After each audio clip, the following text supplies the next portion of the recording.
Now, I'm delighted to talk to Harriet Prior of the Anfield Wrap about the situation at Liverpool. Harriet, good morning to you. How are you? Good morning. Yeah, I'm not too bad, thank you. What's going on at the moment at Liverpool? Yeah, it was a really bad night. I think the Leicester game kind of covered over the cracks because those 2 own goals, we managed to get the 3 points, and so it wasn't as much of a spotlight on everything that sort of went wrong that night. And then we played Brentford last night, and it was just bad. It was the first 10 minutes. I actually thought we started quite strong. I know that the message would have been try and come out the block strong and get a good start. And I actually thought we did that, and then after 10 minutes, the intensity just dropped off. The pressing game wasn't there. They were playing through the midfield so easily. There was just every area of the pitch you could point out as not combining, not clicking, not working well. And it meant that, by the time we went in for half-time, we were 2-0 down and the damage had already been done. I think the whole world has so much faith, rightly so, in Jurgen Klopp, that there was just this assumption that the break for the World Cup would give him the opportunity to work on whatever the issues were at a philosophical level. I'm sure so many of the players were going to be away that, working with them was going to be tricky, but that whatever the technical issues were behind the style of play or behind what they're trying to do would have been rectified. But actually, what we saw last night was really a continuation of what we'd seen up to the World Cup.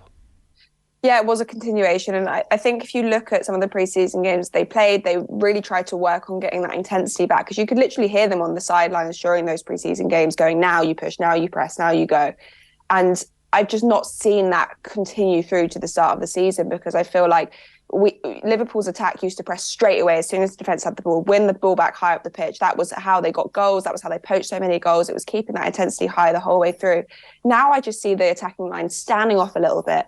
The midfield sort of out of position, not knowing where to go, and then it gets through to defence so easily, and they're left in situations where the fullbacks are so high up the pitch, the centre backs are sort of scrambling back to try and get hold of the situation, and ultimately that ends in us conceding too many goals. So those basic things that I thought we'd come back and rectify after the World Cup break, the pressing, the running, the intensity, those things haven't changed post-World Cup. And then when you're playing any team that puts any pressure on you, like Brentford did last night, and they had a good game plan, so credit to Brentford, things are going to unravel pretty quickly.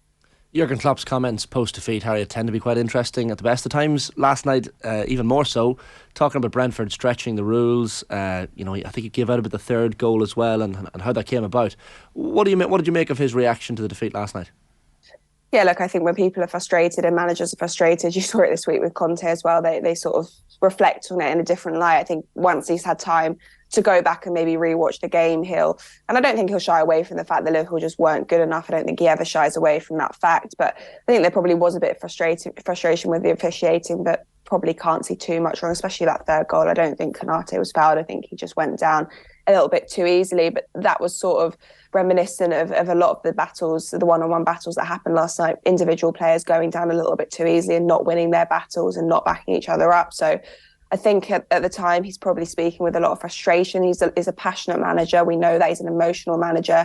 He can't hide away from that. But yeah, I think once he's had a bit of time to reflect, and he already sort of has reflected on this, Liverpool just simply weren't good enough. And even if a few more results had gone our way, I still don't think we'd have come away from there with the 3 points. That concession of goals and chances from set pieces, I mean, that's particularly concerning at the moment, isn't it?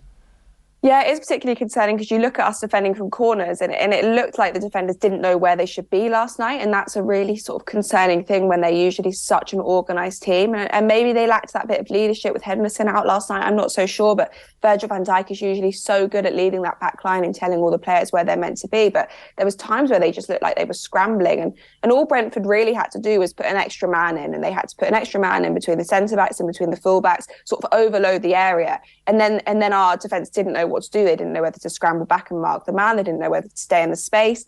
So it was a really simple game plan from Brentford that Liverpool weren't able to deal with well enough whatsoever. And it made the defence from set pieces in particular look like a shambles. They had a really strong team out last night, notwithstanding the injuries that they have. They still had, obviously, Van Dijk for the first half. Fabinho's incredibly experienced and was considered one of the best holding midfielders in the world 18 months ago. Thiago, who is supposed to be the glue that binds everything together, started the game.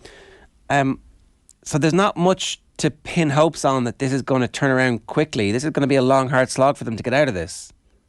Yeah, look, I think there's always sort of been in the last few months this need for a reinvention now. And I think a part of that does come from transfers and bringing in fresh faces, because it forces everyone to up their game. And we have just brought Cody Gakpo in, and obviously that will be hopefully a huge positive in terms of pushing on that forward line and making things gel a bit better there. But there's no doubt that the midfield area is in desperate need, excuse me, of some reinvention and reinvestment now. So it's not a quick fix. I think there's going to be a process now where they have to look at everything and have to think, okay, what areas actually need improving? But that midfield area is glaring out to me as it needs just one extra body in there, maybe to bring a bit more youth, but also just to bring a bit more control, because that's what was missing for me so much last night, but also throughout the season, any sense of control in the midfield area. But yeah, definitely a long process. Because I think Klopp's spoken a lot in the past about when you identify a problem, everyone thinks it's a really quick fix. But even if you manage to identify one problem, and I think in Liverpool's case, it's probably multiple problems they're trying to deal with at once, it's hard to know the exact solution. And then the only way you can really practice that is in a game situation, and then it's difficult when confidence is low and when panic sort of sets in and individual mistakes set in as well. You mentioned earlier, Ger, wanting to see the running stats and how they compare to last season, and that's a serious point, Harriet, because intensity is our identity, is the phrase that you often hear coming out of Liverpool as well, and that intensity just isn't there at the moment. No, the intensity isn't there, absolutely. I think I mentioned earlier sort of that press was sort of key to how Liverpool set up and how they played, winning that ball back in really dangerous areas and making something out of nothing.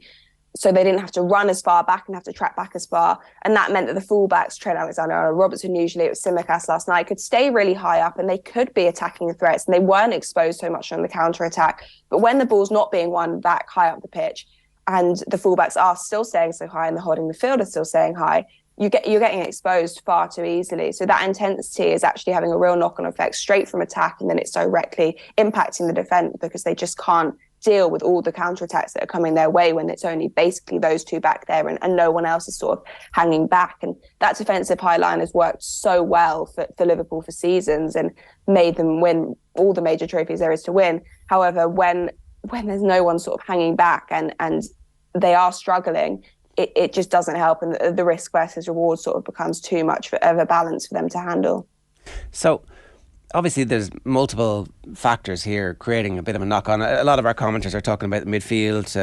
Somebody says the midfield is either over 30s or early 20s. Nobody's in their prime. But Fabinho's only 29 and should be in his prime. Like he's reached a level of expertise and experience where you feel like he should be getting better still. You know, he's adding the level of high pressure games and massive number of minutes played. But his form has it seems anyway, his form is not as good as it should be. That's one aspect of it. Thiago's form is kind of not as good as it should be, it feels as well. That seems to be impacted by the point you're making about the forwards not being able to press the way they were. But what's stopping Oxlade-Chamberlain, Darwin Núñez and Mo Salah from doing what the forward line would have done when it would have been Firmino, Salah and Mane? Why is that different? Yeah, so I think first to your point about sort of the midfielders and individual performances, I actually don't think any sort of you can't really look at Thiago. I thought Thiago's been quite good in the last stage of this since we come back from the World Cup. I thought Fabinho was really good against Aston Villa and looked like he was getting back to sort of one of his best performances.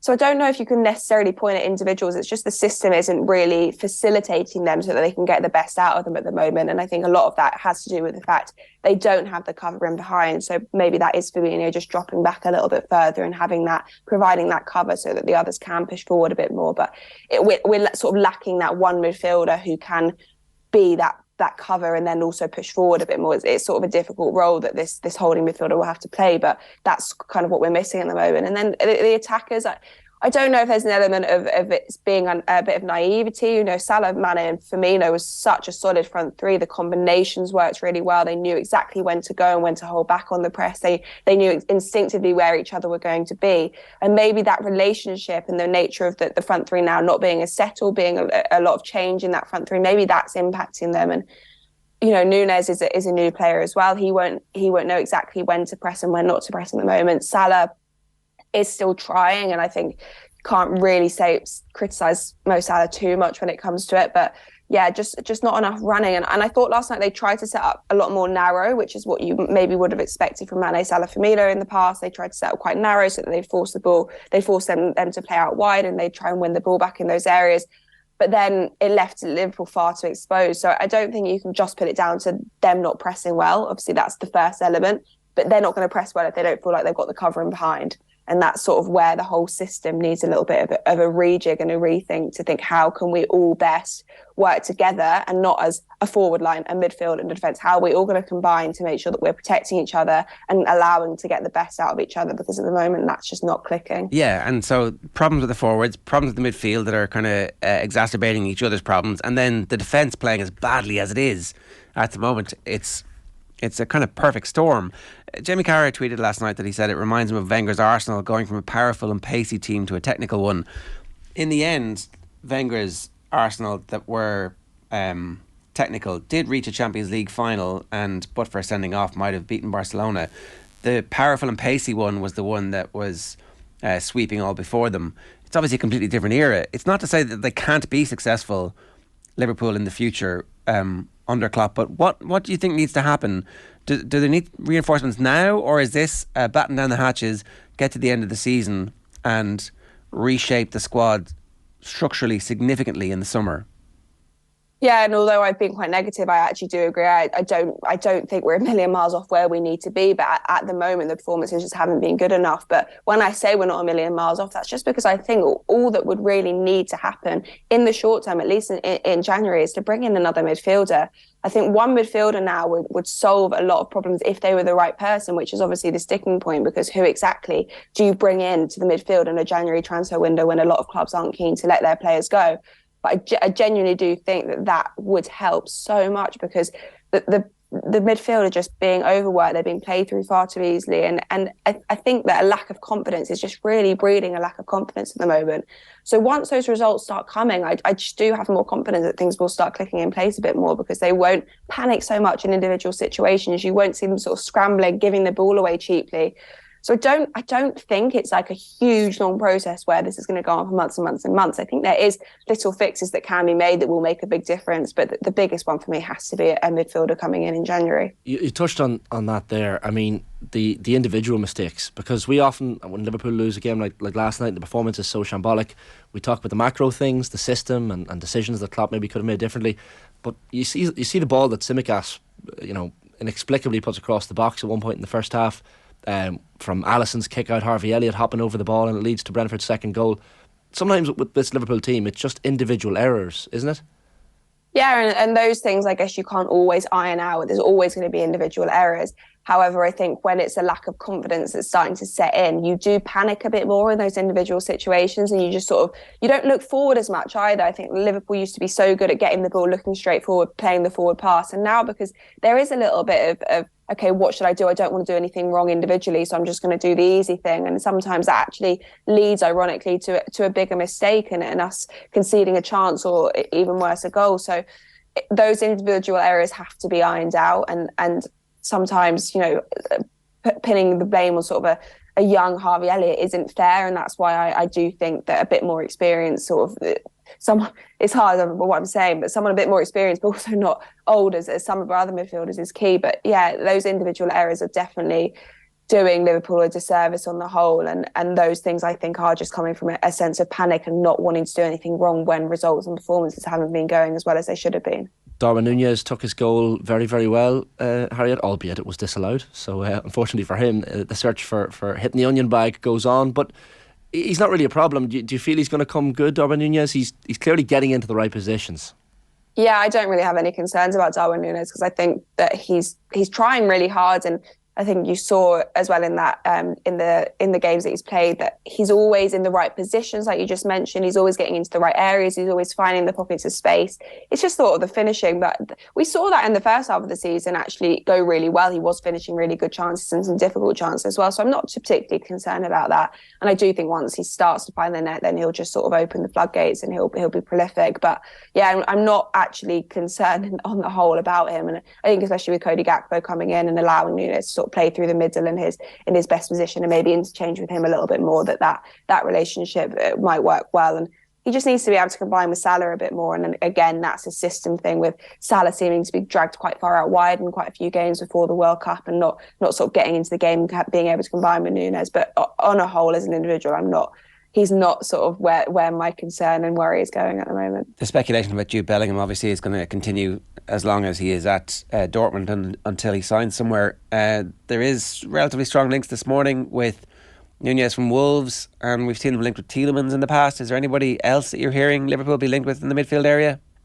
Not really at the moment. There was quite strong links with Enzo Fernandez, but now that seems like he might be ending up at Chelsea. There was Amrabat as well, who played for Morocco in the World Cup. They were two players that I was heard us linked with. And also Caicedo from Brighton, who for me would be a good option because he has that Premier League experience. I think we could really benefit with someone sort of ready-made now who's had the Premier League experience and could come in and just slot in straight away and do a job. So yeah, a few players there, but obviously the one that keeps on sticking is the Bellingham link, which is just not for me going to happen in January.